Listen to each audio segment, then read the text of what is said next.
Assalamualaikum guys, selamat datang ke SRTV. So, sebelum apa-apa minta maaf, lambat aku keluarkan video ni. Sepatutnya aku membuat sebelum 90 minit punya video dan juga full time video untuk perlawanan Persib Bandung lah. Tapi happen to be perlawanan tersebut adalah merupakan the busiest 3 days untuk aku. Aku ada mengikuti satu event lah. So, itu aku akan cerita di penghujung video ni, iaitu di after show. So, untuk anda yang berminat, boleh saksikan video ni sehingga habis lah. Jadi, oleh kerana ketidakadaan akulah untuk membuat coverage bagi dua video perkongsian tersebut, so aku buat decision untuk video kali ini, aku akan membuat serumusan secara keseluruhan mengenai aksi dan pelibatan kita di Dewata Challenge Cup 2026. Sekali lagi melibatkan kedua pasukan iaitu Bali United, di mana kita menang 2-1, seterusnya kita tumbang apabila menentang Persib Bandung FC dengan kosong gol berbalas 3. Benda yang ingin aku ceritakan di sini adalah mengenai good things that we learn from the match and also the bad things that we learn jugalah. So itu yang cuba aku perkongsikan kepada anda di sini.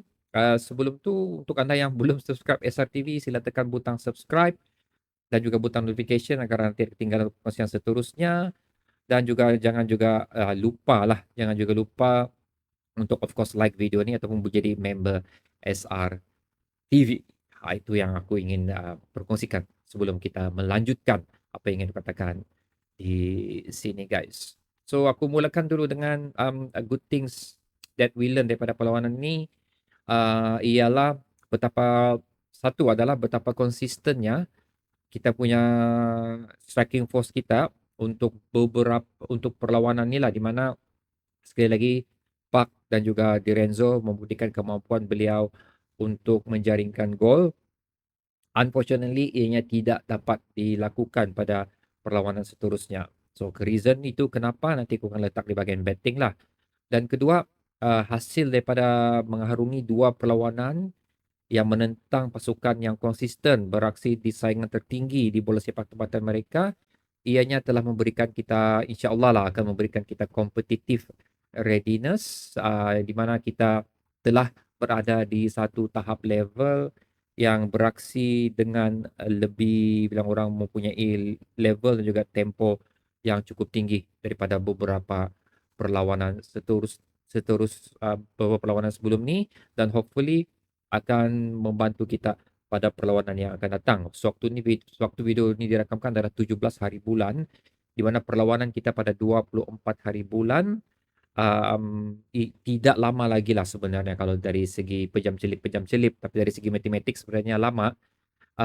Memberikan kita satu advantage yang cukup besar lah, di mana di sini aku mengharapkan kalau boleh ada lagi beberapa siri perlawanan yang bagi aku, at least ada satu lagi perlawanan yang mempunyai level yang tinggi, yang the rest tu boleh teruskan dengan perlawanan biasa, kerana ianya cukup penting untuk kita kekalkan momentum tersebut.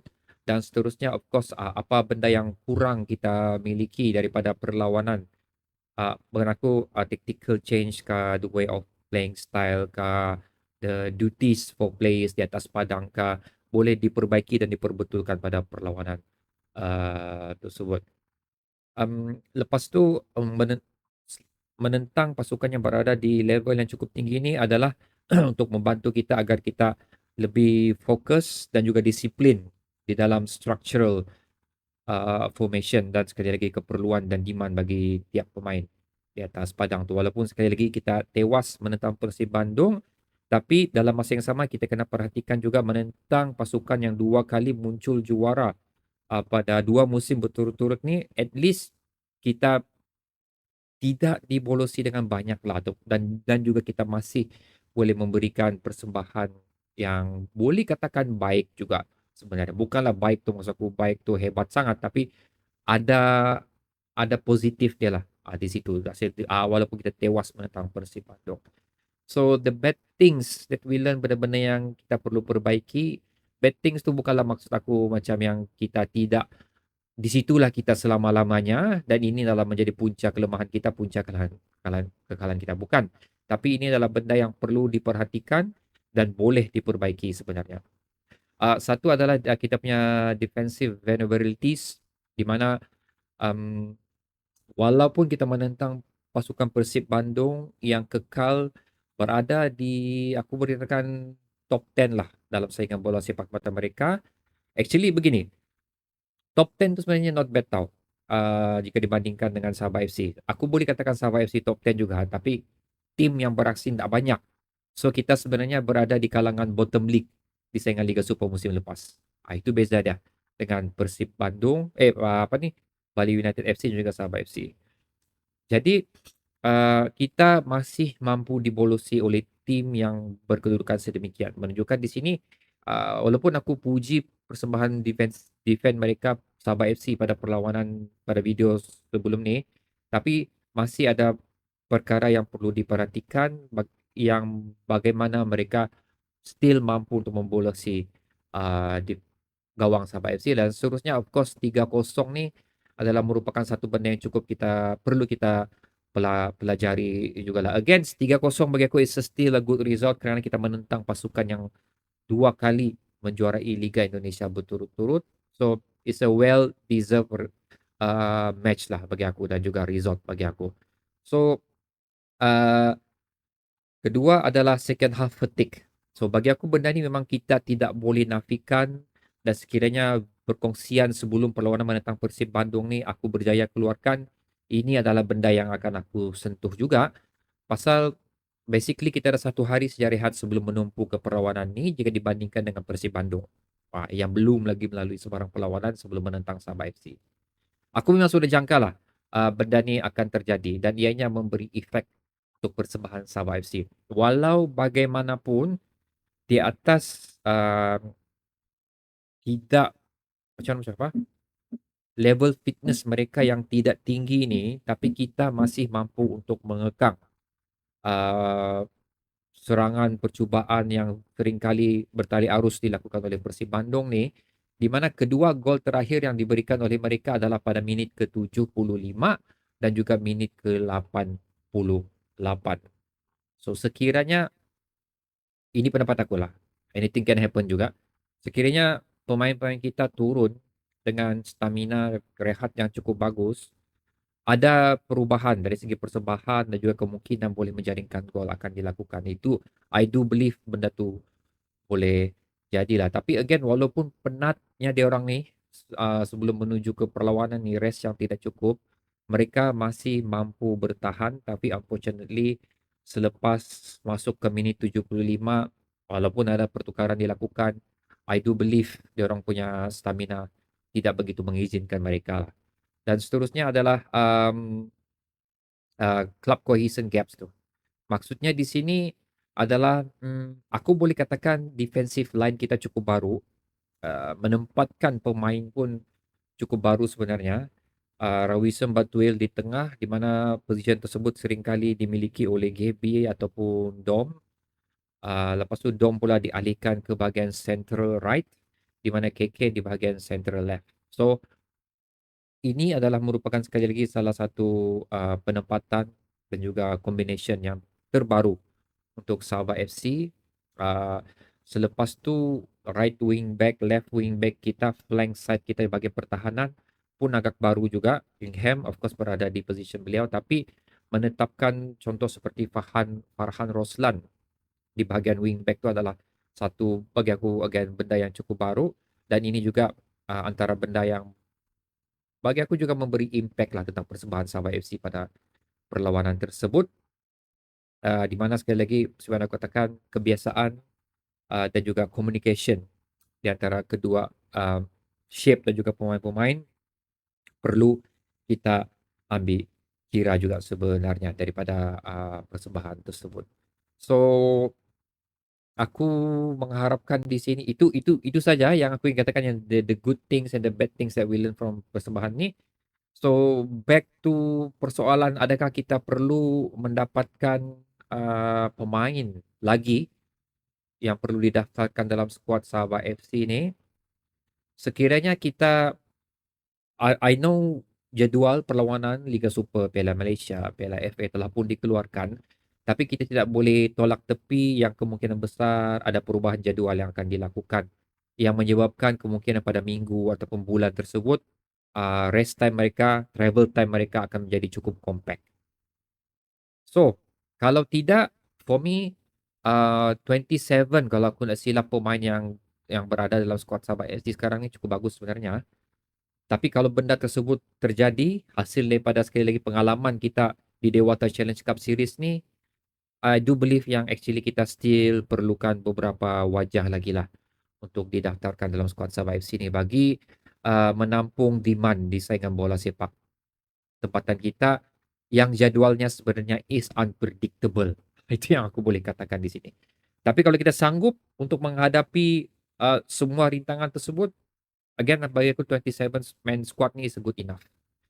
Kalau ada perlu penambahan, aku ingin tarik balik video si Vallejo tu, di mana aku katakan tidak perlu, tapi hasil daripada apa yang telah kita miliki ni, aku nampak macam perlu lah si Vallejo tu sebenarnya.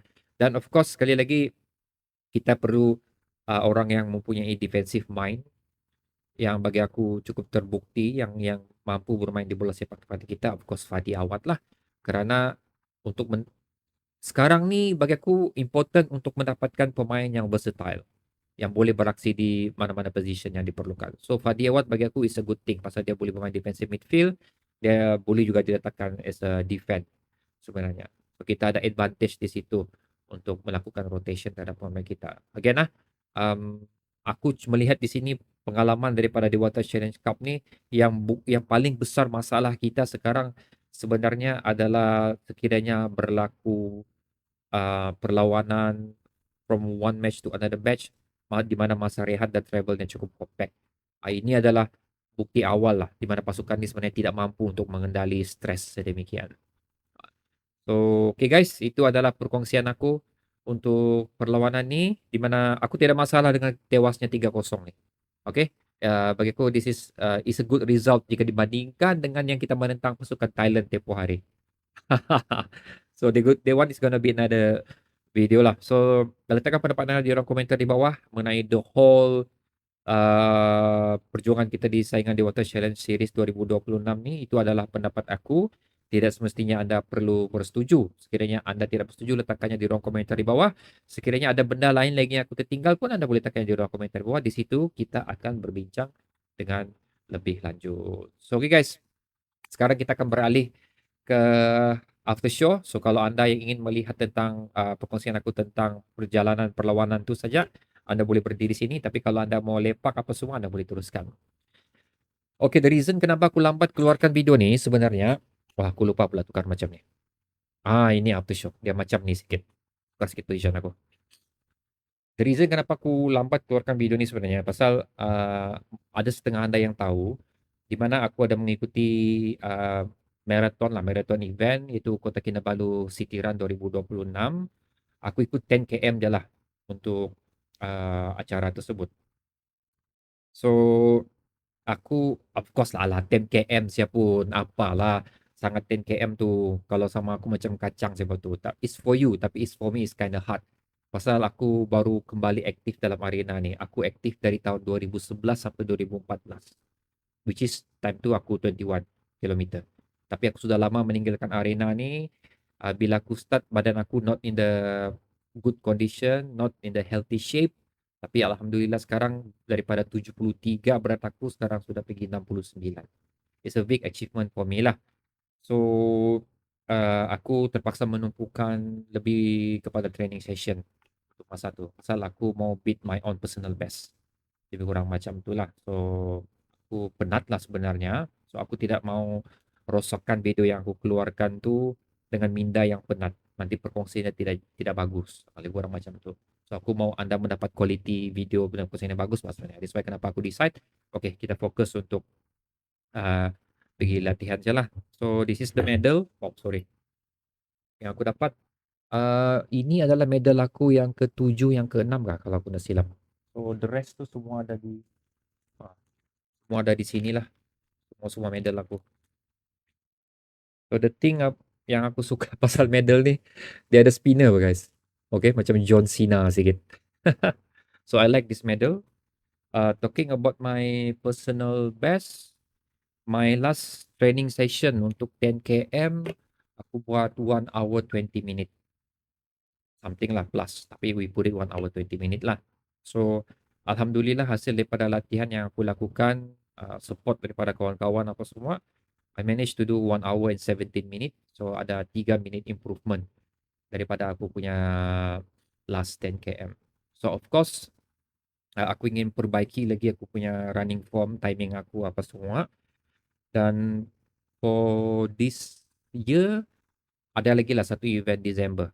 InsyaAllah. Dan dalam going to December tu, kalau ngam aku punya off day dengan event-event yang ada, aku akan follow. Aku akan fokus dengan 10K. Dan insyaAllah next year aku akan start lari 21K lah. So buat masa ni itu saja. Aku tidak ada keinginan untuk pergi ke 42 ataupun ultra marathon 50 km, 100 km. Aku tidak ada keinginan lagi buat masa tu. Buat masa ni, tapi insyaAllah lah untuk akan datang, who knows kan. Because macam syok lah untuk challenge diri kau. Buat something yang di luar kemampuan kau lebih kurang. So ya, itulah perkongsian untuk Auto Show. So kalau anda yang ingin start berlari, uh, bagi aku there is no right time to do that. Aku boleh kata itu. Pasal masa yang sesuai ialah sekarang. Tidak perlu tunggu motivasi, tidak perlu tunggu kasut, tidak perlu tunggu kawan. Buat tidak perlu tunggu mood juga. Buat sekarang. Itu yang boleh aku katakan. Kalau anda perlu tips macam mana untuk start from zero, bagaimana aku lakukan, anda boleh bertanya di ruang komentar lah. Oke guys, bertemu lagi di video seterusnya. Assalamualaikum.